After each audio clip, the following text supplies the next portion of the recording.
Welcome to Golf Smarter Mulligans, number 67. I'm Fred Green.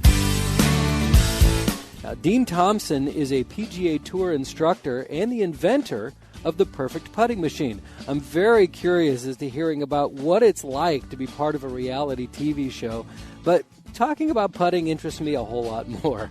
Dean is using Skype, so the quality of the call is far better than using a normal telephone. I hope you appreciate that. Welcome to Golf Smarter, Dean. Hi, Fred. How are you? I'm great. How are you doing? I'm doing fine. I am really excited about talking putting with you today because not only is it one of our favorite topics here on Golf Smarter, but you have a different approach to putting. You're an instructor, first and foremost, correct? Correct. How long have you been teaching golf, and what's your level of certification? You know, I turned professional right out of college, went into the PGA program, PGA of America program, was a club pro for several years where I taught, obviously, all the time, and then got out of the golf business for a while, went back into it as a tour player, played the mini tours in California, which is where I invented the putting machine. And since inventing the putting machine, it's given me an avenue to actually have access to tour players, and that has led me to be a certified, credentialed instructor on the PGA Tour for the last 5 seasons. Well, it's interesting. You brought up that you invented the putting machine, and I'm going to want to ask you a lot of questions about the perfect putting machine.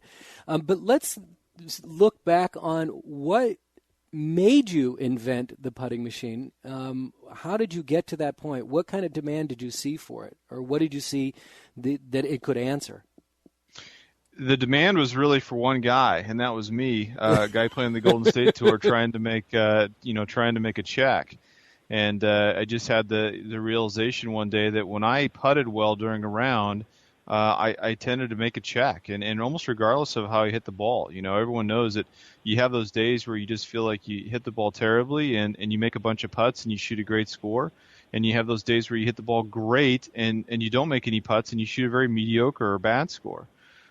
So I really realized that putting was the key to playing professional golf, and I think that trickles down to every level.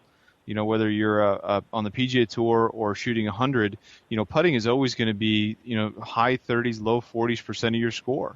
It always works out to that number. That's a huge percentage. So, sure. You know, necessity is the mother of invention. Playing on a tour, I'd conceived the concept years prior where I just thought, gosh, I'd love to just step into the skin of a tour player and hold on to their putter while their putter is moving, and you know, so I can really feel what they're feeling, because I don't think I'm doing this right. And all that, I think there's a lot of misinformation out there about putting. You know, I think Dave Pelz has an approach, but I don't know that it's based really in golf fundamentals. I think that has really confused a lot of people over the last decade. And just now people are starting to learn about how to swing the putter more on plane. And that's why I invented the perfect putting machine, is I wanted to be able to practice the exact same way every time I practiced. I didn't want to practice just path, or I didn't want to practice just face angle, and then one day I'd take the putter low, and then one day I'd take the putter high. I wanted a 3-dimensional model of my putting stroke that I could practice every day. And that spurred the putting machine.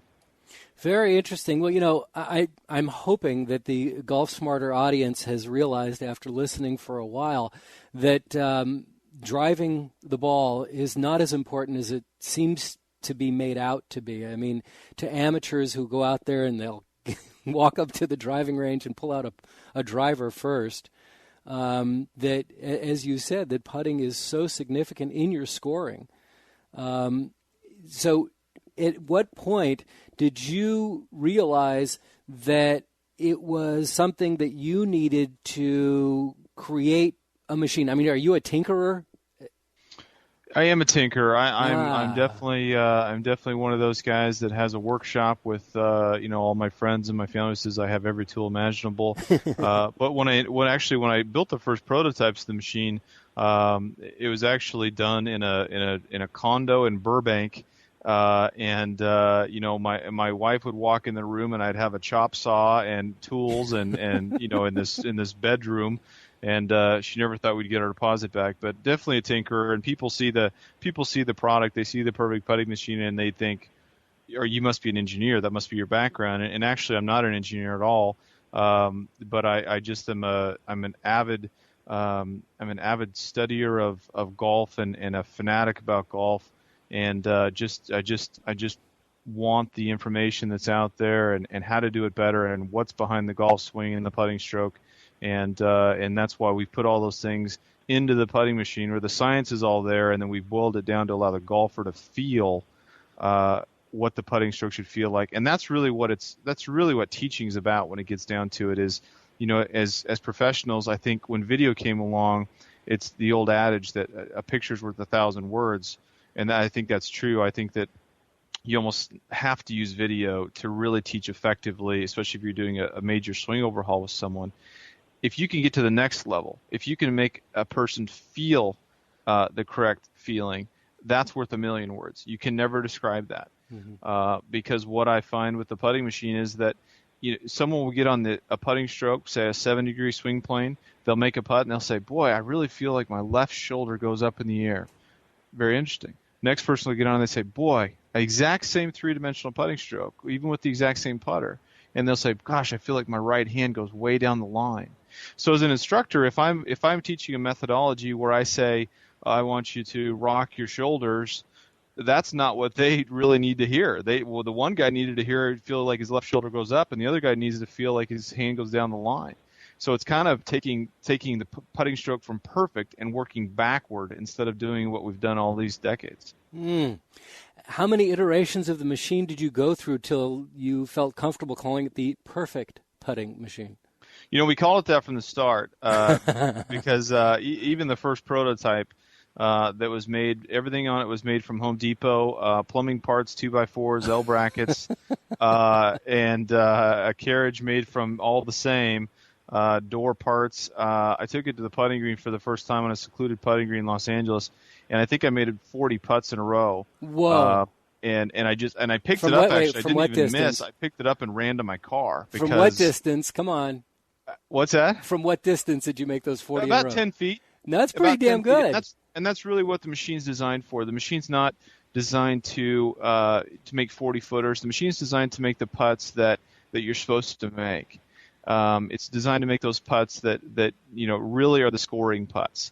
A 30-footer is a distance putt. You'd rather be 2 feet off on your line on a 30-footer and have perfect distance, because that's going to leave you a 2-footer. Right. Where if you hit the edge of the hole and you're 6 feet off on your speed, you're going to have a 6-footer. Right. So it did about 10 feet, and I, at that point with intellectual property, I literally just picked it up and ran to my car because I didn't want anyone to see it. I didn't want it to kind of become public domain. So it was quite a beginning. Interesting. Well, I mean, the 10-foot putt, if you have a comfortable stroke at 10 feet, isn't that going to translate to anywhere on the green?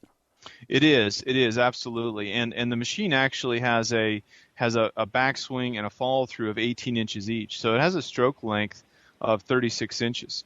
So in actuality, on most greens, you can practice a stroke that would, when you get to the putting green, would equate to a very, very much longer putt. And on tour, with the greens being very fast, I've seen Vijay Singh, make several 20-footers in a row or 30-footers in a row. He has a very controlled putting stroke, and the greens are very fast. So a lot of that depends on the green speed as well, as far as what the machine would do. But you're exactly right. It's a very good point, Fred, in that people think, well, I have 2 putting strokes. I have a straight putting stroke for short putts, and I have a curved putting stroke for long putts. And even during the Fore Inventors Only show, that was Annika Sorenstam's answer to me when I talked to her about putting. And I couldn't believe, from maybe the best women's player ever so far, to say that, because what people don't realize is that there really is just one stroke. And the beauty of physics and the beauty of math is that if you take it back 3 inches, it is going to be a pretty straight stroke, but it's still on an arc. And the more you take it back, the bigger that arc gets. But it's definitely never straight. It's always traveling on an arc. Yeah, well, listen, Annika Sorenstam picks up her head on every single shot. So every time I watch her, she lifted her head. Why are we watching her? It is. And that's that's the beauty of, and that's what sets a lot of professional golfers apart. And being around them for 5 years, there are absolutely players on the PGA Tour that have made millions of dollars that have no idea what their putting stroke looks like. They have no idea what is the difference between an arcing stroke or a straight back and straight through stroke. They are that kinesthetic where they just do it. They look at the hole and they putt it, and either they don't want to know or they don't let those things get into their head. I've had guys that have won major championships walk up to me and say, set the machine up square to square so I can feel it. That's the way I putt. And 2 minutes later, they're in a big arcing stroke where the putter's an inch inside the target line on the backswing and an inch inside the target line on the follow through, and they just can't believe that all these years they thought they were square to square, and they really aren't. Wow.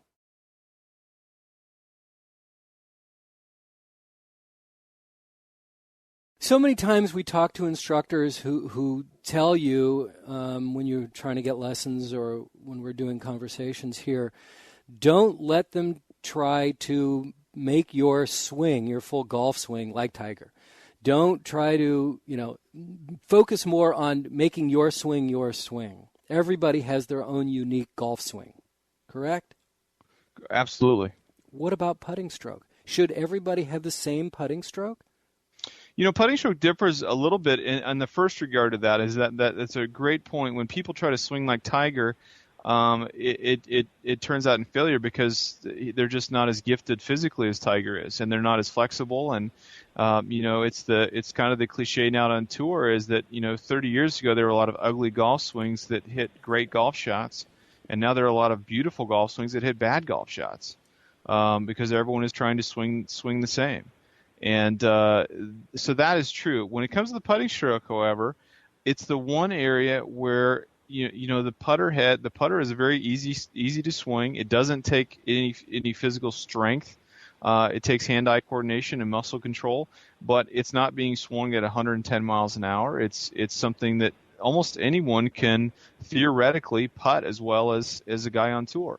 And so that's what the perfect putting machine allows you to do is it allows you to step into the machine in the same settings that a guy on tour may have, and the head of your putter is moving through the exact same three-dimensional path as his, exact same. The difference there is, to your point, is that no, not everyone should putt with the exact same stroke. Absolutely not, because we have just the same reason you don't have the same length irons or lie angle on your irons, different physical capabilities, different hand-eye coordinations, different visual aspects of someone's game. You have to find the stroke that feels the best to you and that you can repeat. That being said, you should always swing the putter on a swing plane, on a single swing plane. There is no controversy here about in like the full golf swing between the one plane and two plane swings. There are very few golfers, very few putters that are good putters that have a two plane putting stroke where the putter goes back on one place and comes back on another. Mm-hmm. Everyone should strive to have the putter go back and through in the same plane or on the same line. But that's why my product has 6 different putting strokes. Has square to square, and it has 5 different arcing putting strokes that are basically represented by inclined swing planes. So if you can imagine the square to square stroke being a vertical swing plane where the putter would move straight back and straight through in a vertical plane, and then imagine 5 inclined planes where the putter follows that inclined plane. The flatter the plane, the more the putter moves inside and open and inside to close on the follow through. So your machine really can benefit any person, any putter, any person who putts because they have a different stroke than the guy they're playing with. And that's really what I tell people. People ask all the time, how should I putt? How does Tiger Woods putt? What is this player's specifications? And I'm very reluctant to tell them what a player's specifications are on tour because I want them to find the stroke of the 6 that feels the best to them, because that's going to put them so much further ahead of the game than if they went to a pre-described, these your settings, these your specifications, and they'd say, gosh, that feels terrible, it feels unnatural, it doesn't even seem like it's logical. And just 2 or 3 swing planes away, they may have a stroke where they say, that feels very close to my stroke. I feel a small nuance to it that I'm doing differently, but that feels very close to my stroke. I'm kind of getting it already within 3 or 4 strokes. They're so much further ahead that way than the other way, it's amazing. And that's what kind of this whole concept of perfect first learning is. Instead of having you set up your stance and take your grip and then try to explain to you through words how to move the putter, I'm going to show you how to move the putter. I'm going to put you on a machine that's going to guide you through the perfect stroke, and then you will then therefore get feedback through your hands and your arms and your shoulders and your eyes and say, that's what it's supposed to be. And that is again worth a million words, and it compresses the learning time, and it compresses the learning curve so much. It's amazing.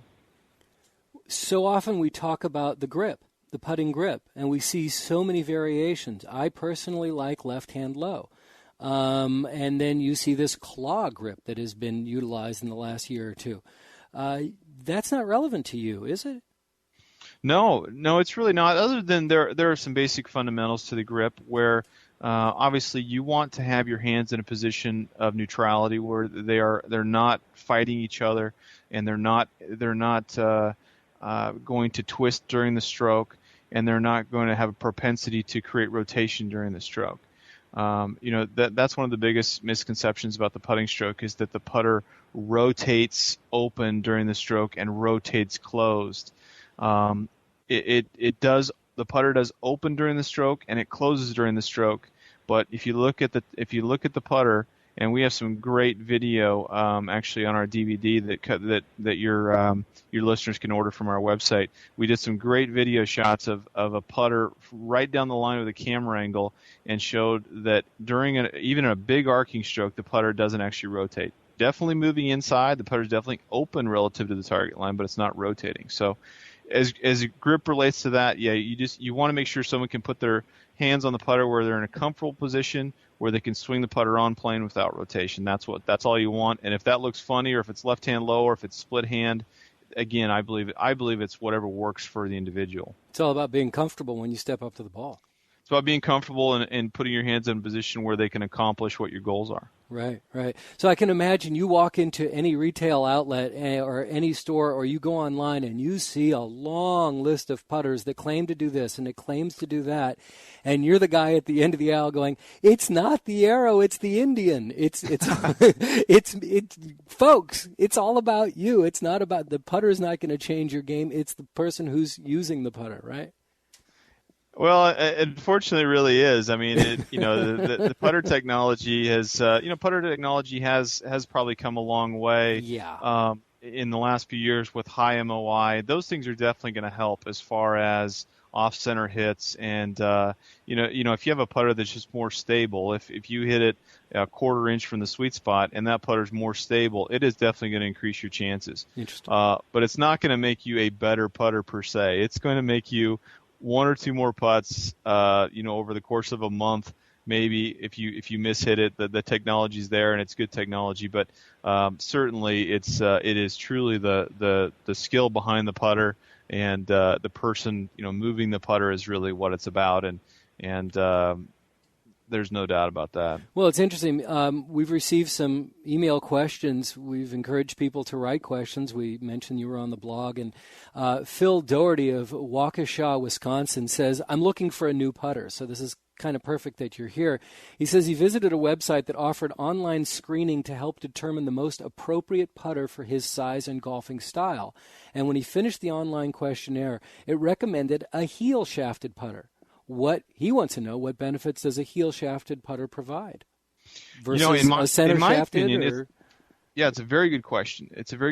And in my opinion, with my experience and all the research I've done, this is one of the biggest misconceptions in golf, in that if you putt on an arc, you need a heel-shafted putter, and if you putt square to square or more straight back and straight through, you need a center-shafted putter or a face-balanced putter.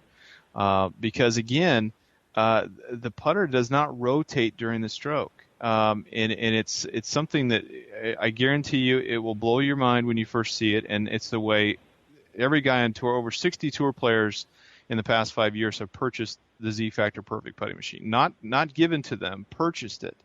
Players like Vijay Singh and Jim Furyk and Chris DeMarco, who was nice enough to give us a testimonial on our website. world-class players, Colin Montgomery, people, they truly feel the machine, and it's so revolutionary to them that they realize it kind of the light bulb goes off in their head that the putter does go inside and it does open, but it doesn't rotate. And the difference there is that imagine if you rotate the putter open 5 degrees. And again, the difference, I guess, is thinking about is the grip of the putter rotating open, or is the grip of the putter just swinging back inside and the face opening? And that's the real key difference. And perhaps it's hard to explain on the radio, but so people have always thought that I need a heel shafted putter.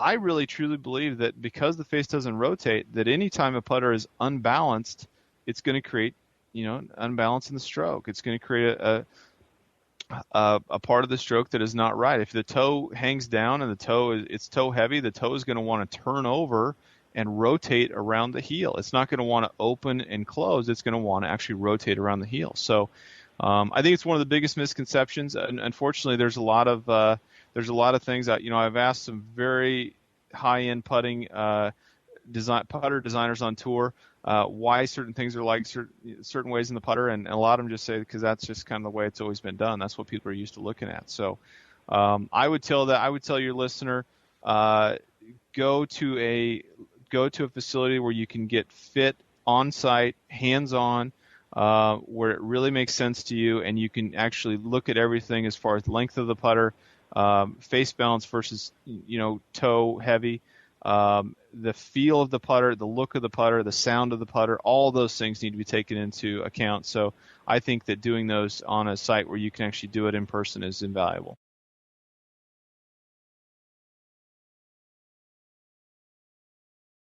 So you're saying that the length of the putter may have much more effect and much more benefit than whether it's heel shafted or center shafted? I do. I think the heel shafted, center shafted thing is really something that you have to try on your own. And again, my preference would be always for a face balanced putter. I putt on a 70-degree swing plane, which means that my putter is an inch inside the target line on the way back when it's 18 inches back. It's open to the target line, and I have a center shafted face balanced putter. So it's just, I really think that the more face balance you can get, the better. As far as length goes, most putters are much too long for people, I believe. If you can get a putter that's shorter for you, where your arms can hang more naturally, they can hang in a position where they have a path to swing without your body getting in the way, you're gonna improve a lot. Someone that is a 5'7", 5'8" individual that grabs a 35-inch putter, they're gonna have a hard time getting out of their own way to be able to swing it properly.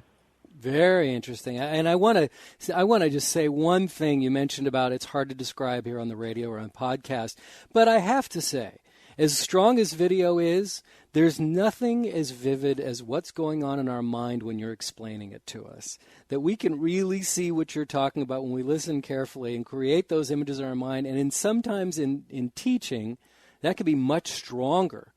Getting the visuals in your own mind, creating your own visuals that you can relate to versus being seen one way to do it. Everyone kind of relates those visuals on their own. You're right. You're right. That's really what the whole feel is about, and if the more you can eliminate me trying to describe something as it is to me, and you being able to really make your own concept in your mind, and that's where when you boil it down to pure kinesthetics, if I just tell you, Fred, feel this, and that's all I tell you, you're going to have 1,000, synapses go off, and you're just going to say, this is what it feels like to me. Right. And that's the beauty of it. And that's why we like audio podcasts versus right. doing this video sometimes. I'm very excited to be on your show. I think this is a brilliant format where I hope all the listeners that are listening are obviously they're doing so because they want to learn more about golf. And they're avid golfers, and they're interested about it, and I think it's a brilliant format. Well, thank you. I appreciate that. I can't let you go without giving 2 minutes on your experience on doing For Inventors Only on the Golf Channel. I know that I don't know how many seasons that show did, or if it was just the one, but you made it far into the competition with your with the perfect putting machine. How did they find you, and how did it go? And were you sworn to secrecy? Was it recorded? I'm asking way too many questions at once, but tell us your story. Fore Inventors only was one season. It was basically on their website. Someone called me and said, "Did you hear about this contest on the Golf Channel that's about golf inventors?" And you basically had to apply. I think there were 3 different interview sessions. The first was at the PGA Merchandise Show. You basically got panel of judges in a room. You basically got a 60-second pitch to them with your product, and it was thanks, see you later. You're not going to hear from us for months. They dwindled it down, I think, to 100 after that. I think over 1,000 people, maybe 1,100 people, tried to get on the show, and Wow. They dwindled it down to 100. Those 100 went back to Orlando to have another pitch with their product with the judges, I believe, at that point. And then that was dwindled down to 30, and then I think the top 30 were there for the final week of shooting, where we were actually in Orlando for a whole week, and that was just the whole, it's kind of time compressed, but we weren't there for the 9 weeks the show aired. It was filmed in a week, and every day it was basically people were getting eliminated, and you had to sell your products in a lot of different ways and defend your product, and it was a once in a lifetime experience. Obviously, being on television, being on reaching that many people, and it was a lot of fun as well. Wow. And it was only 1 week of shooting. That must have been so intense. Well, the finals were 1 week. It was actually very drawn out. I think my first interview was in January of that year, and then we weren't actually had a callback until May. So it was a product where we started in January at the PGA Merchandise Show, and we filmed the live finale on September 7th of that year. So very, very long and drawn out. And yes, but the final week with having 30 people there trying to get it down to 4, which I made the top 5 and then ended up finishing 4th. Congratulations. From the show. Incredibly intense. Some of the most intense things where you have all these people with their hopes and dreams and savings tied up in these products, and basically you're being asked to, because of television, because of entertainment, they won't give you a lot of time to prepare for things. They'll say, you need to do this now and see how you can do, and then through the beauty of editing, they can do a lot of things as well. Well, it's I have to give you all the kudos in the world to not only to congratulations to getting that high in the competition, but a lot of people do sink their life savings into something like this. Plus, you're competing against R&D for these major manufacturers. They put millions of dollars into making a putter, and here you are with ingenuity and drive to come up with your own product that really can help people. And not be all hype. It's really a helpful product. Well, thank you. It really is. That's one of the rewarding things about running a small company and the blood, sweat, and tears that goes in it is I really truly do have had a lot of feedback from tour players winning golf tournaments to the 55-year-old guy who was about ready to give up the game that just takes the time to write an email and says, I never knew how to putt. This has absolutely changed my game. It's made it fun again. To seeing juniors' faces light up when they kind of see putting is fun, and they can make 10, 12 putts in a row on the putting green when using the putting machine. So it's definitely been a rewarding process. It's been an educational process, and if I had invented a putter, I probably would have made a lot more money at this point. Or a driver. But there's no doubt about it, just from feedback from people, that it's the best putting training aid that's ever been developed. And if we can get the putting machine in more people's hands, I think it will allow them to enjoy the game more, and which will in turn help us to grow our company and grow the product and reach even more people. Yeah, I agree, and I encourage everyone to, at the very least, please go to perfectputtingmachine.com and check out what Dean has done, because, again, like me here, it's just a guy with an idea who wants to communicate to people and let them know what he's got. And, it's ingenuity at its best. It works great indoors if you have short carpeting that you can roll putts on. Works fantastic indoors, and it works fantastic outside on an actual putting green as well, where you can actually see the putts go in the hole and kind of combine muscle memory with the visualization of making putt after putt. There have been a lot of people that have rid themselves of the 3-foot yips by going out on the putting green and making a couple hundred of those in a row, and that's what the mind gets used to seeing, and that's what the body gets used to performing.